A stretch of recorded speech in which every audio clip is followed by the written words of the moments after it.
Dragon Ball Super Broly smashed the box office this Wednesday as it was released, earning $7 million, which far exceeded Funimation's expectations and smashed Resurrection F from 2015, which only earned $2 million.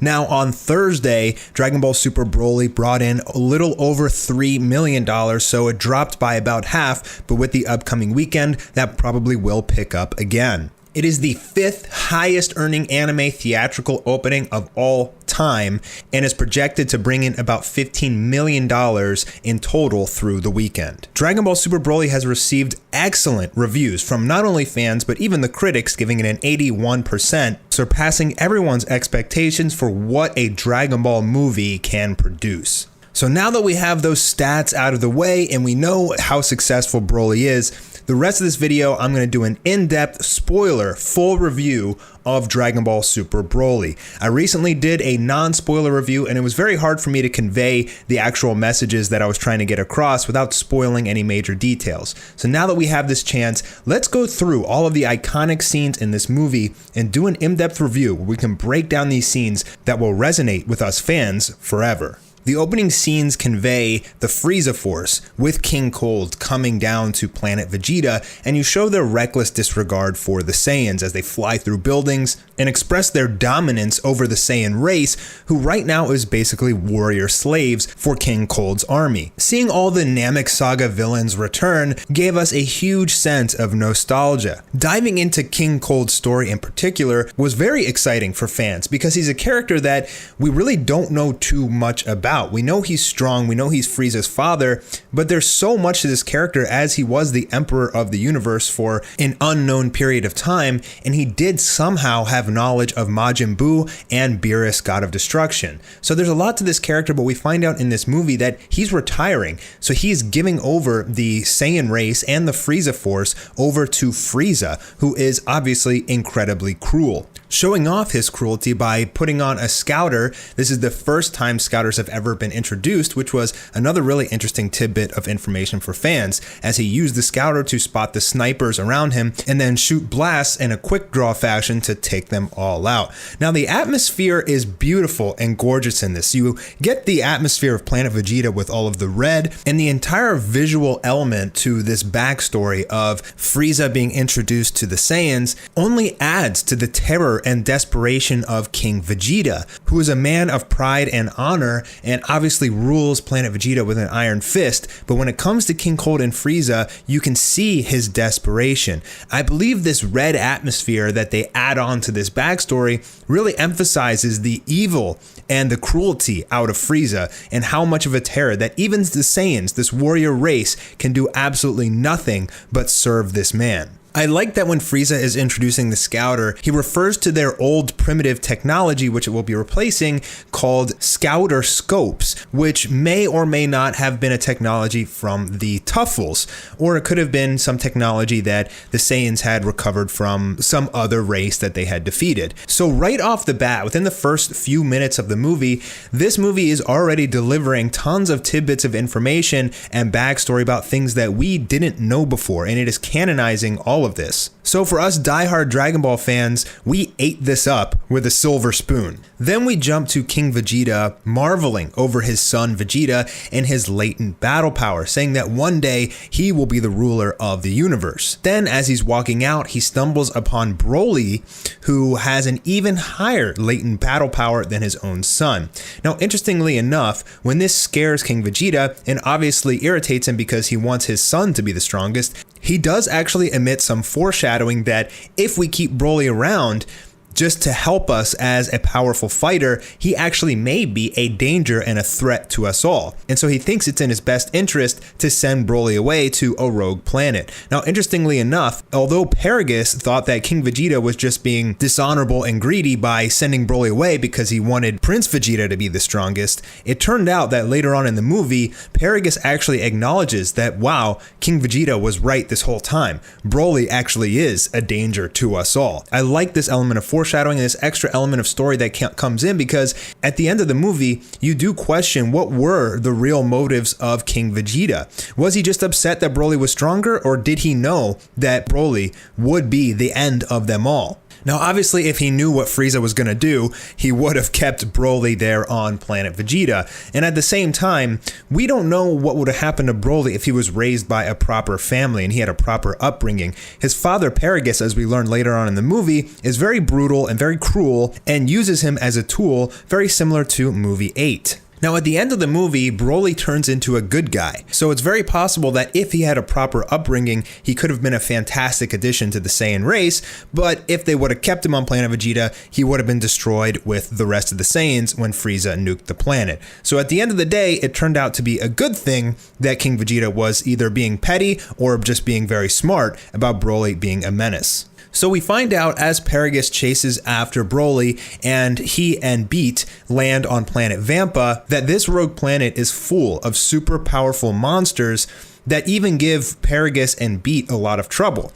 And so because of this, it gives us some explanation as to why Broly is so strong. He gets so strong that he turns these super powerful monsters into friends. At least one of them, anyway, seemingly the most powerful one on the planet. So it does give us some explanation that even though Broly hasn't gone through what Goku and Vegeta have for years and years, in his own way, he's been going through his own types of training, simply living on this planet that is constantly trying to kill you at every turn. Now the movie transitions to Dragon Ball Minus, which is a very short manga strip that Toriyama wrote himself, showing the story of Bardock and his wife Gine. We see an intelligent Bardock who understands and acknowledges what Frieza is doing, and he just knows that something is up. And because of this, he sends Goku out into space, sending him to planet Earth where he'll be safe, where the life forms aren't very strong, and he can live his life out there one day. And we find out when Bardock says, "If I'm wrong about this, I'll come back and get Goku,"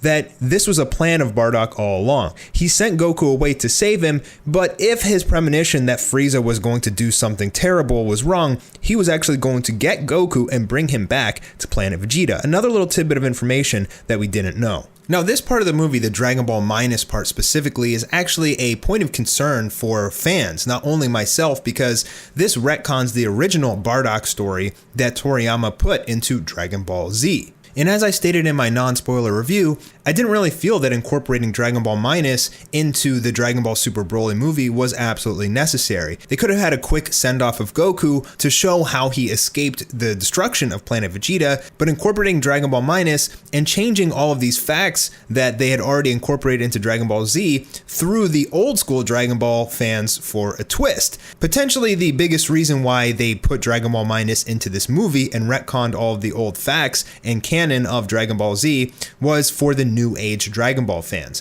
For those who were coming in to see this movie but didn't know much about Dragon Ball, this was almost a refresher.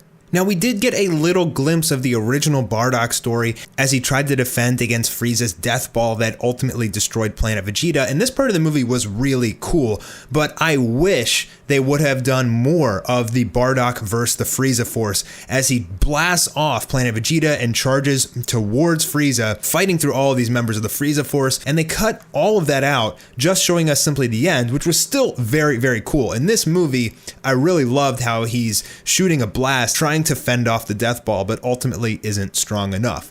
It was great. I wish they would have extended that part if they were going to give us Bardock at all. I really wish they would have redone that last little bit of the Bardock special. It's because the first 30 minutes of this movie didn't have much action, and I think that would have been a great spot for them to incorporate a lot of intense action. One of the minor criticisms of this movie is that the pacing was off. You had 30 minutes in the beginning of talking and story, and then it jumps into intense action for an hour straight. So I think that they could have broken it up a little bit, especially that part with Bardock would have been a perfect place for them to break up the story in the beginning and give us some action. That would really help with the pacing of this movie. Now, right after this, it jumps into showing us a toddler Vegeta and Raditz standing there with a Nappa with hair, and there's two other Saiyans there with Nappa and crew. So what happened to those other two Saiyans? That was interesting to me, seeing two Saiyans that could potentially still be alive right now. What happened to those guys? It was really fun seeing a toddler Raditz and seeing some of his personality. He's very cocky and arrogant. So is Vegeta, obviously. And again, this part was fun, and I think it was more of a refresher for new fans of Dragon Ball. But in terms of the overall story of Dragon Ball Super Broly, this part of the film wasn't really necessary in terms of the overall plot. It was just kind of there for some added juice, which was nice and it was appreciated. But in terms of what they actually cut out of Toriyama's original transcript, which was a lot of content, it makes me wonder, what did they cut out of that original script in order to fit scenes like this and Dragon Ball Minus into the movie? Finally, we jump to present day as Goku and Vegeta are sparring, and we get some really nice comic relief with Vegeta here. There was a couple parts with some just superb character acting out of Vegeta. In both terms of the animation for his character and the voice acting, they did a phenomenal job, really making you laugh and keeping your eyes peeled to the screen with the character acting out of Vegeta. This part, and as Goku asks Vegeta to fuse with him, both had excellent character acting and animation of Vegeta playing a very silly, confident role. In fact, both points, the entire theater that I was in busted out laughing at Vegeta. And that's what I was saying, is that there were some really funny parts in this movie, but you could tell that there were some points where they were trying to be funny. For example, we learned that pretty much the Dragon Balls were all taken from Bulma's office, and we find out why Bulma was collecting them. She wanted to be younger. 5 years younger. And Goku's like, what? That's it? You could be 20 again. And she says, well, if I go any younger than 5 years, people will notice. So that was her wish, to be 5 years younger. And then we find out why Frieza wanted the Dragon Balls, because he wanted to be taller, not immortal. He wanted to be taller, only 5 centimeters taller, because otherwise people would notice. So the whole wish thing is a huge gag in this movie. And if you guys didn't know, Toriyama actually prefers the comedy over the action and the story and everything. He has specifically stated this in interviews, that he cares more about the comedy in Dragon Ball than anything else. And while the comedy is nice and the comedy relief was good, I feel like this is a part of the movie where they could have done something a lot different. So we get into the part of the movie where Chile and Lemo are looking for new Frieza Force members on rogue planets that have a power level of over 1,000. Obviously, they stumble on planet Vampa, they pick up Paragus and Broly, and they're off to introduce the Saiyans to Frieza. Now, we get some really nice bonding here between Chile and Broly as his personality and characteristics really start to come into play. This is the part where the audience start to really feel for Broly, as Chile is feeding him some sort of chocolate or some sort of treat, and he absolutely loves it. The guy has pretty much lived on spider guts for the last 44 years or so. When Frieza's planet lands on Earth, the tension just builds between Goku, Vegeta, Frieza, and Broly. As you can see Broly standing there looking at them, just straining. He just wants to fight so bad. Now, is this the Saiyan blood in him? Because the thing is, even if Paragus told Broly what King Vegeta did to them, he doesn't know what Vegeta and Goku look like. But as he's overlooking them, he just wants to fight. Paragus says his signature line, "Get them, Broly," and the action just pops off. From this point on in the movie, it is just unbelievable levels of animation. Animation like we have never seen before out of Dragon Ball, animation that is rarely ever seen in anime. Artist and animator Yuya Takahashi takes over as Broly charges in against Vegeta.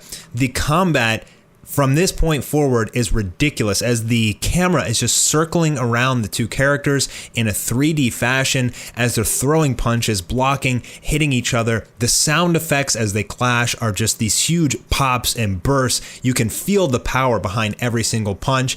At this point, my jaw is just on the floor. My eyes are peeled to the screen, and I can't even comprehend how amazing and unbelievably gorgeous this battle between Vegeta and Broly is. Now, correctly, Vegeta obviously has the upper hand in the beginning, but as they fight, Vegeta is forced to increase his forms because Broly, pretty much, they don't say it in this movie, but pretty much Broly is getting Zenkai boosts as they're fighting. Now, traditionally, Saiyans are supposed to get a Zenkai boost, which is when they get severely damaged to the point of death and then return fully healed, their battle power skyrockets. But in this case, Broly, for whatever reason, maybe it's just part of his DNA, maybe that's just what gives him that exceptional latent battle power, is that this guy is getting Zenkai boosts as he's fighting. Every punch that he takes, he gets like twice as strong, it seems like. So Vegeta is forced to eventually go Super Saiyan and then Super Saiyan God. Now the part where Vegeta goes Super Saiyan God, my entire theater stood up cheering and clapping. People were absolutely losing it. I was right there as well. This fight between Broly and Vegeta will go down as one of the best, if not the best, combat animation of all time. I've never seen anything close to this level of animation. There's one point where right before Vegeta turns into Super Saiyan, his hair turns green. And there's also a point where right before Goku turns Super Saiyan Blue, his hair and eyes turn silver, almost as if he's going into Ultra Instinct. Now, this seems to just be some Easter egg of an addition. In fact, these changes weren't in the storyboard. They specifically did not put Ultra Instinct in the storyboard or anything like that. It seems like they just kind of threw this in there for some added effect at the end, but it definitely took fans for a little bit of like raised an eyebrow. It was a little strange that Vegeta's hair turned green for a second, and I'm not 100% sure what they were trying to show there. 2 points on the animation that I want to emphasize is, for one, they made fantastic use of impact frames in this movie. Now, they used a lot of impact frames in Dragon Ball Z, not as much as other anime. Some anime really use impact frames a lot, really make things like transformations and hits and punches pop way more. And I actually really appreciated this a lot, that they were taking this approach and doing more impact frames. The other thing about this movie and this animation was the constant circling of the camera. Now, why I think that this is so amazing is that's really easy to do in CG. But when you're doing 2D animation, to fluidly turn a character in a 360-degree angle requires a lot of fluid frames and an incredible understanding and knowledge of anatomy, especially when you're doing 3 gradients of shading like they did in this movie. And that is just a testament to Toei and to Yuya Takahashi, who was doing these scenes with Vegeta. It was just absolutely phenomenal and mind-blowing, and I can't tell you how much I appreciated it. So after Vegeta pretty much wins a little spar as Super Saiyan God, they think the fight is over, but then Broly's eyes, his yellow eyes, come out, which we find out from Paragus is pretty much the Great Ape form, the Ozaru form, coming out of Broly. Now, the Ozaru form is supposed to give you a 10 times power boost. And with this, he's able to start winning against Vegeta. Now, this is where I had a little bit of an issue with the power scaling, because right now, you have a base form Broly with the yellow eyes taking on gods. And I just thought that this was wonky. Even if he has a 10 times power boost, you gotta realize that the Super Saiyan form is a 50 times multiplier. And so it just simply doesn't make sense that this man, in his base form, even with Ozaru, is able to take on gods. Goku eventually takes over, and he's actually able to fight a little bit in his base form, but pretty much what happens is Goku just gets completely stomped, like completely and utterly stomped. When he turns into Super Saiyan God, he's able to use some sort of binding technique to hold Broly down, but Broly is like the Hulk. It's like you can't hold him down, and as the more damage and the more angry you make him, the stronger he gets, and he's eventually able to break out of it and just completely wreck and pummel Goku. In fact, I don't really feel like Goku was able to do that much until he turns Super Saiyan Blue. He's actually able to turn the tables a little bit, and that's when Frieza realizes that, hey, Broly doesn't know how to turn into a Super Saiyan, and he remembers the Namek saga of how Goku turned into a Super Saiyan, so he kills Paragus. So nice little change there of how Paragus dies from movie 8 and Dragon Ball Super Broly, as this time it was actually Frieza who kills Paragus, and that sets Broly off. Now, at this point, when the music starts playing, as Broly starts freaking out, my heart was beating out of my chest. I could hear the theater mumbling and everybody was chatting because you knew that Broly was about to go ham. And he does. As Broly turns Super Saiyan, this entire fight just becomes incredibly terrifying and shows you that if you thought that Goku and Vegeta had any chance before, now all of those chances are completely gone. We get some amazing action of Super Saiyan Blue, Goku, and Vegeta versus Broly, but ultimately they stand no chance. And that's when Goku takes Vegeta and says, let's get out of here for a little bit, and teleports to Piccolo. Now, right before they do that, Goku leads Broly right into Frieza. And I thought this part was hilarious and awesome. In fact, the theater laughed here, as pretty much for an hour or hour and a half, Broly is just beating the snot out out of Frieza. And people absolutely love it when Frieza gets the snot beat out of him. In the Tournament of Power, when Toppo just went rage mode on Frieza and punched all the way through his gut, people loved that part. And right here, again in the movie, as Goku and Vegeta are practicing the fusion dance with some funny commentary and character acting from Vegeta, Frieza is just getting completely annihilated and wrecked by Broly, which was very amusing to watch. Now, as I stated in my non-spoiler review, I didn't feel like Gogeta needed to be in this movie because once they introduced Gogeta, all sense of suspense, all sense of fear that our heroes might not make it goes out the window. Gogeta is so overpowered that even Broly, who blows off his armor and goes full power, still does not stand a chance. Now, the animation with Gogeta versus Broly was phenomenal. I felt like it was a little bit too dark at times. Like they did all of the same sort of circular, amazing combat that they did with Vegeta versus Broly, but in this part, it's the dark, destructive atmosphere, which I think kind of hindered the animation just a little bit. Like, in fact, I think that if they still would have had the snowy, icy landscape with the bright sky, it would have really popped out the characters more. Regardless, it was still just completely phenomenal. Seeing Gogeta go ham was another spectacular feat of animation from various artists. This part had Naotoshi Shida, as well as a few other really top-notch animators. But there was one point where Gogeta uses the Stardust Breaker, which is what he used to kill Janemba in movie 12, and he throws it at Broly, and it does a lot of damage, but it doesn't kill him. And I thought that if anything was going to be a finishing move, it would be that. But in the end, Gogeta just opts for a Kamehameha. And as he's about to fire it, Chile uses the Dragon Balls to wish Broly to safety. Now, when I originally had heard the spoilers for how this movie ends, I thought it would be really disappointing, but actually after seeing how this movie ends with the whole last couple minutes, as Goku meets up with Broly and Chile and Lemo on planet Vampa, and he pretty much says that he wants to use Broly as a sparring partner. I thought that this was fantastic. I thought that this made the whole movie so worth it because now Broly is potentially a Hulk.